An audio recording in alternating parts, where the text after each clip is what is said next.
Love with God channel. Weekly second reading. 2 கொரிந்தியர் அதிகாரம் 5 இறைவார்த்தைகள் 17 முதல் 21 வரை.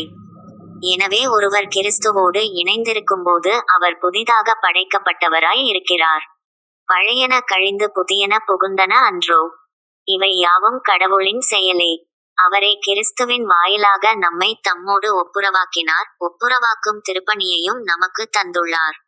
உலகினரின் குற்றங்களை பொருட்படுத்தாமல் கடவுள் கிறிஸ்துவின் வாயிலாக அவர்களை தம்மோடு ஒப்புரவாக்கினார். அந்த ஒப்புரவு செய்தியை எங்களிடம் ஒப்படைத்தார். எனவே நாங்கள் கிறிஸ்துவின் தூதுவர்களாய் இருக்கிறோம்.